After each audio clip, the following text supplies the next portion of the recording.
Hello and a warm welcome to the 2010 Hansbury FIM World Superbike Championship. Jonathan Green reporting from the 12th and penultimate round of the series. This week the venue is one of the most famous in motor racing as we head to Imola, just outside Bologna in Italy, to the Enzo Ferrari circuit, a stage that has seen some of the greatest triumphs and tragedies in motorsport over its long and distinguished history. And 2010 could also play its part in the history of Imola's story, because coming into the penultimate round of this season, Italian Max Biaggi was on the cusp of becoming the first ever Italian world champion in the sport. Biaggi, a four-time world champion already, has dominated the second half of the season, overtaking early leader Leon Haslam of Great Britain and taking 9 victories along the way on the all-new Aprilia RSV4. In fact, Aprilia's rise to the top has been by no means short of spectacular. After starting out at the beginning of last season, they had an inauspicious start, with Max Biaggi at the helm, surrounding himself with a team that took so much glory in 250s. Little by little, the Aprilia has gained in stature, and despite a slow start in 2010, Biaggi going into Imola really had the impetus and was unbeaten in Italy with 4 double victories for the season so far. Of course, victory on the track has a direct result on sales in the dealerships around the world, and that's exactly Aprilia's intention. But what is the difference between the race bike that Max and Leon Camier ride and the one available to you and me on the road? This week, our expert Steve Martin takes a closer look. We've been watching superbikes on TV all year long now with a great passion. And what is a superbike? Today I'm going to show you what Aprilia do to turn one of these RSV4 road bikes into this weapon of a machine over here, the RSV4 race bike. Let's have a closer look to see what they do. First of all, let's go down and have a look at the front end. On a superbike, what you can do is you can change the front forks, the brakes and the wheels. This whole setup here is basically worth the same as this machine over here. 16,000 euros more or less for the front end on the race bike, and you can buy the whole road bike. We don't need these. We get rid of the mirrors, we get rid of the fairing, we put carbon fibre fairings on, and we get rid of the headlights. We reduce the weight of this machine by about 30 to 40 kilograms to make it 165, which is the weight limit for the race bike. They do that by changing a lot of things like the exhaust pipe. You can see here we've got the Acropovic titanium system. So the difference is that the Acropovic system is a lot lighter than the standard system, and that's what it's all about, weight and power. If your name's Max Biaggi or Leon Camier, sure, take this machine. But if you're just a normal guy like me, let's get on the road bike and have fun. Well, the Aprilia of Championship hopeful Max Biaggi did not get off to the start he'd hoped for, as in Super Bowl, Biaggi could only muster a second-row start. Conditions were wet, and that led to several riders going down, including Crutchlow, Checker and Byrne amongst them. But setting the pace and a surprise for the Ducati faithful watching on was the run for the pole by Kawasaki and Englishman Tom Sykes, as he used the conditions to his advantage and outpaced the rest of the field for his and his team's first pole position in World Superbikes. Jakob Smerch on a privateer Aprilia was just a couple of hundredths off the pole and would start from second, with championship contender Haslam in third and local hero Luca Scasser of Italy rounding out the front row, his first ever start from the front row in his superbike career. In terms of the championship, Max Biaggi held a 58-point lead with 4 races left and 100 points up for grabs. Biaggi just needed a steady points haul, and the championship was his, and the fans knew it. Leon Haslam, on the other hand, had to beat Biaggi and hoped the Italian would have a bad day. But with the sun shining and a bumper crowd as always at Imola, it was hard to bet against Biaggi not taking the championship in style as he headed for the start of race 1. And go the lights away they go, and a superb start from Sykes! Oh, what a start by the 66! Unbelievable, what a brilliant start. And there's Fabrizio up the inside as well, he got a good start. And Haslam's there too in second place, the 2 Englishmen, Biaggi diving through to Tamburello for the first time and leading. Biaggi's back, look at that, Biaggi's way back there. And Corsa's got away well too. Corsa always gets away well. In third position, and Jakob Schmerz in fourth, Scasser's there in fifth. Well, there is rumours of a third Kawasaki going to be on the grid for Tom Sykes, so let's hope that happens. Up for Aqua Minerale, they go. The Kawasaki leading the way. This is a la Scott Russell all those years ago. And I know Scott will be tuning in the States watching with interest how Kawasaki go this afternoon. There goes Checker past Haga. Nice move. Haga got a bit sideways into there. Now where is Biaggi? There he is. In what, 7th position at the moment, just ahead of Carlos Checker as they head down towards Ravazza for the first time. And if anything, Sykes is pulling away, and this is just what Haslam wants in 2nd place. He's got Schmerz behind him, Corsa's 4th, and Scasser's 5th. Yeah, Lanzi just got past Scasser. Yeah, it's good to see Tom Sykes. I mean, 52.3, they're a fair way off the pace. I mean, the lap record pace at the moment is 48.9, set by Noriki Haga last year. So you have to keep that in mind. Although the pace is spread out a little bit, these guys haven't had a lot of dry time. And there goes Lanzi. Yeah, Lanzi's having a heck of a day so far. Just beaten up Corsa there and moved to 4th position. Now Haga's all over Biaggi, and he's not going to let up against Biaggi, is he? Yeah, let's remember that Crutchlow was one of those fallers yesterday in the wet. We had a wet qualifying session here yesterday, and a lot of guys went down. Jonathan Ray not even taking part in the race. Is that Biaggi? It is Biaggi, What happened? Something very strange. I want to see that again, because Biaggi was completely out of sorts there. Yeah, it's going to get really interesting, and Haslam's looking to wind himself up and have a go up the inside of the last turn. No. Perhaps now. He takes the corner well, and he's got Lanzi all over him as well, and he doesn't want to lose a place and be headed on to 16 points rather than 20. Tom Sykes is running good. Look at the speed of that Kawasaki. I know, it's a revelation too. Yeah, but to be honest, the team have been working super hard. Haslam Haslam runs wide. No, Haslam's in trouble now. Now, no advantage gained there. No, that's okay, but Checker's right in the back now. Checker will be looking to make a move. Haslam has to be careful when he tips in here that he hasn't got any dirt on his tyres. He's going to have to tip in a little bit slower, and on the other side as well. Be careful. It needs to be, and he's okay now. He's rubbed the dirt off his tyres, and Checker makes the move. Is there any variance on tyre choice, or are they all on the new soft tyre? Everybody's on the new soft rear tyre, so it's a good move by Pirelli. It's better than the... Ravazza won. Better. The new rear tyre is better than the older tyre that they have had in the past. But you can see now Lanzi really trying to find a way past, and the Kawasaki's just starting to lose its grip. Tom can't get the power on as smooth. He really has to stand that bike up and whack the throttle open. The new Kawasaki, the 2011... Whoa! Lanzi makes his move and makes it stick. Nice move. Crowd go wild, and Lanzi takes the lead. Biaggi, as you can see, is now chasing Neukirchner for the 2nd time now. Well, he was. That made it look easy. Yeah. The German gets out the way, but I can tell you that Zaz won't. Well, if it does drag on to Magny-Cours, which is just fine by me, we may look back at race 1 here at Imola and talk about Biaggi's side through the pack out of necessity to win the championship. Yeah, he needs to. He can't afford to finish. Well, he can afford to finish down there, but I'm sure he doesn't want to. Let's remember the last 2 race meetings, we haven't seen Biaggi on the podium. So he wants to win this championship with some podiums and some wins. But Haslam's done it, and he's got by Sykes. He now needs to hold on and try and go in pursuit of Checker. 9 to go, plenty of time left for Haslam.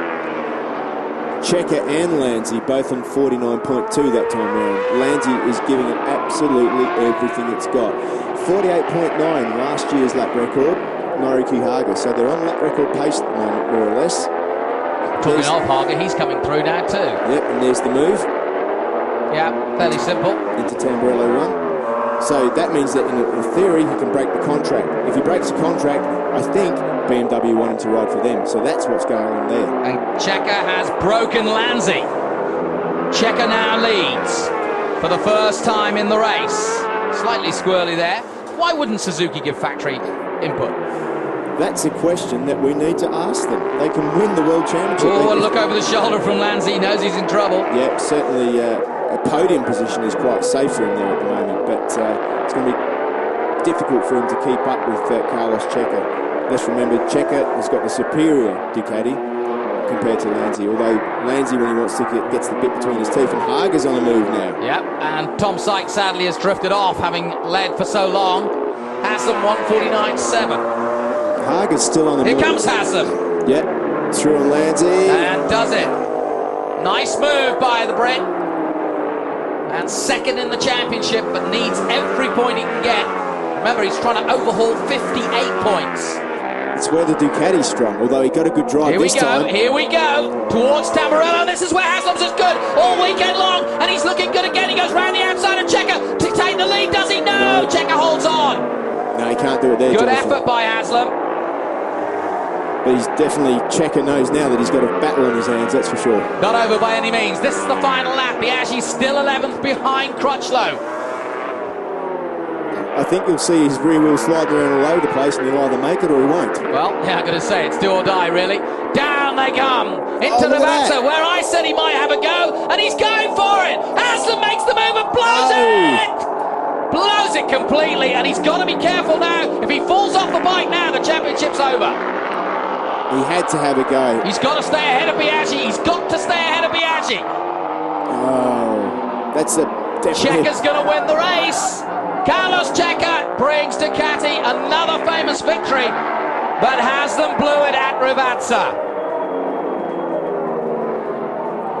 Checker takes the win, Lanzi takes second, Haga is on the podium, believe it or not.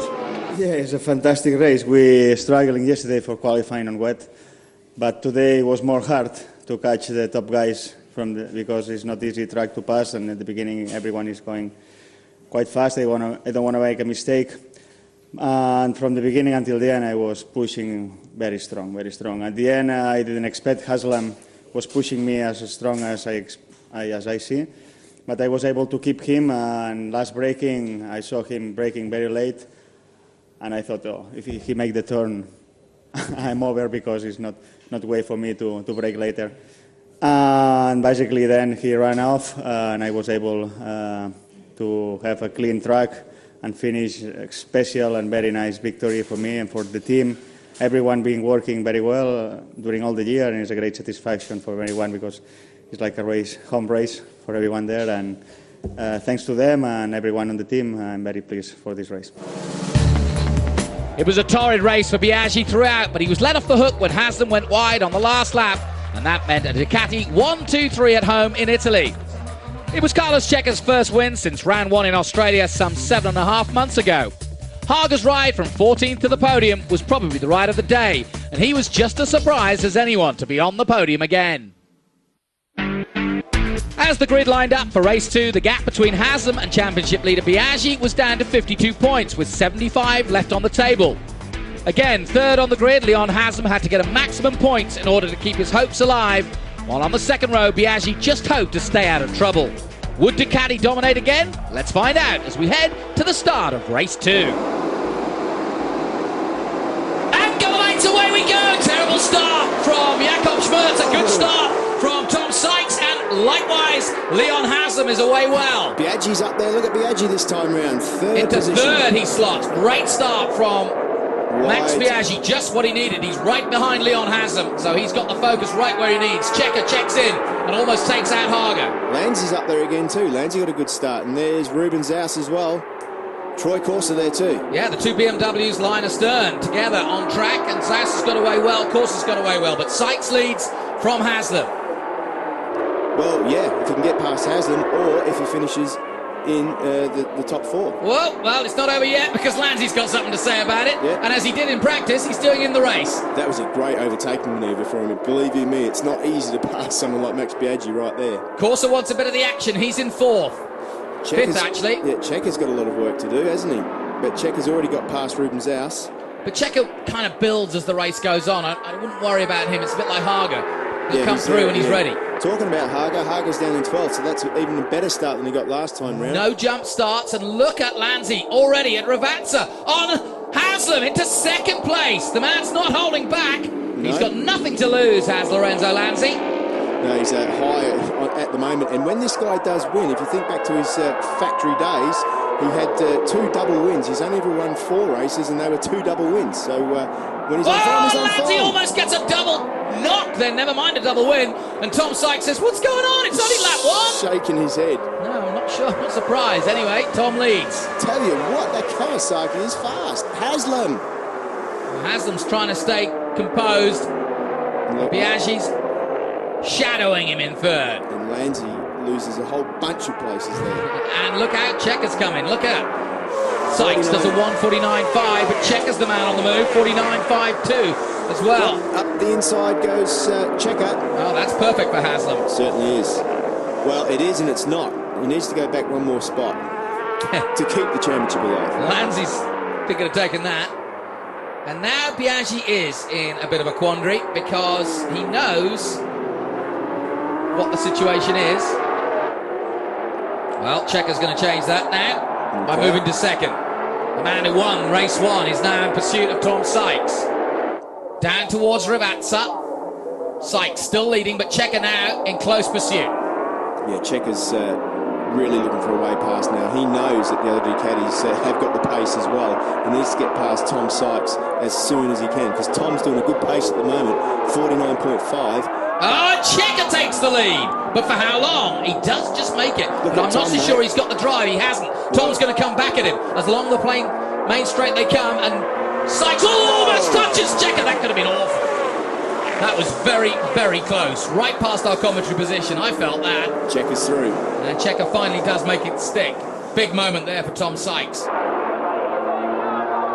Oh, he's got good pace here. Here he comes. Haslam's going for it, surely here. Yeah. Oh, yes, he has. Has he pulled it off? No, he's blown it. And that is bad news for Haslam. He's got to be careful here. And now he's let Biaggi through. Yeah, he's got to build again, and the crowd on their feet as they sense that Biaggi has the advantage. Now this is for the championship. It's not game, set, and match just yet, but it's getting close. Well, the only complaint that Kawasaki have ever had is the turning of the Kawasaki. It's the chassis that's wrong. Lanzi goes... Sorry. No, that's Haslam, my friend. Sorry. That's the rocket.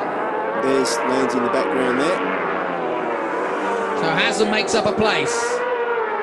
He's got hot. Oh, that is it. The championship is over. Leon Haslam has blown his engine and doesn't know it. Stop. Fabrizio gets out the way. Everybody else takes avoiding action. But I'm afraid that ends the 2010 championship in favour of Massimiliano Biaggi. The rocket has gone up in flames. Giacomo Guidotti can hardly believe it. And Francis Batta tries to offer solace as Haslam disconsolately leaves the Imola circuit in flames. His hopes, his dreams have gone up, quite literally, in smoke. Look at him walking away too. He's pretty badly injured. Here's the moment. So lucky. Something's gone on the motor, but he hasn't noticed it. There's oil everywhere. Fabrizio's hit the oil and skidded off the track. Well, Suzuki, if you're watching, pull your finger out and help this team. Yeah, that's a top-end problem. That is a valve or something. Oil coming out the exhaust pipe like that. Well, and I think he's doing enough to give himself an opportunity to ride this bike next year. Well, you know, if I was at Kawasaki, I'd be doing it. Haga's past now. Haga goes past then into Variante Alta. Those are the rules, and Aprilia have arrived with a missile. And remember, they also arrived with Max Biaggi's turn, Crutchlow at the inside. Ooh. Nice move by Cal Crutchlow there. It won't matter. Now, this is where Cal looks good. He gets his head down out of Rivazza 2 and look, gets the drive into the last corner and then tries to get alongside Sykes, but Sykes is late, but not as late as Cal, and Cal makes it look easy. Nice move from Cal Crutchlow. Meanwhile, Ducati continue to dominate, and the factory team may be gone, but Checker and Ducati are not, and they are winning, and that sets a big benchmark for next year. Watch out for Carlos Checker. A wheelie says it all. A double for the Spaniard, but a world title for Massimiliano Biaggi, and V for victory. The RSV4 of Aprilia crosses the line, and Max collapses over the tank in somewhat mock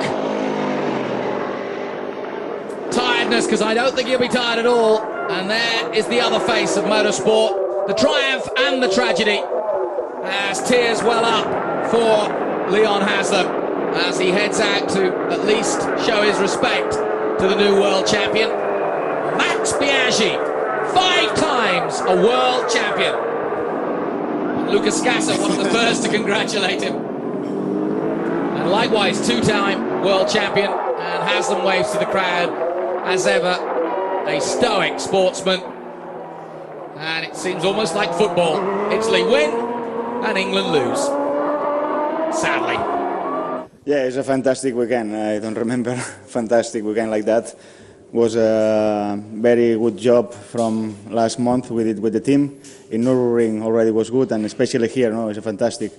Yesterday we were struggling on the wet, but today it was exciting races. Sure, more the first one than the second, but the second, after 10 laps, I see I can win. It was a little bit more boring, but at the end, I just need to keep my concentration. No, anyway, it's fantastic for all my team, Ducati, for everyone came here. Congratulations to Max for the title. Fantastic for him and for Aprilia as well, here in Italy. And a shame for Leon Haslam that he made it to be in the podium, and unfortunately, for race 1 and race 2, he couldn't be there. But anyway, fantastic for everyone. Checker takes the double in style for Ducati, but the weekend and the season belong to the new world champion, Max Biaggi. Aprilia's first World Championship win, and Biaggi also becomes the first Italian to win the title in the history of the sport. So Biaggi wins the championship with 2 races to go and the perfect backdrop at home to celebrate with his faithful fans. So happy, you know, big emotion go into all my body, and this is fantastic. It's like the dream come true, you know. I never stopped to dream to make this happen, and it was always in my mind, and I knew in fair condition I can express myself. And okay, this year the Aprilia was working good, but you know, I think all the other riders, I don't want to take out anything from them. You know, there is so many fast riders here. Some are not so really consistent, but for sure fast. And this championship is very competitive. Happy for the guys then finish in the podium, you know, good for Carlos, and he won both races, you know. He sure then hold makes better. There was also a championship on the line in Supersport between Irishman Eugene Laverty and former champion Kenan Sofuoglu of Turkey. Sofuoglu led the championship going into the penultimate round with a more consistent season, while Laverty was 12 points behind with a lion's share of 7 wins from 11 races.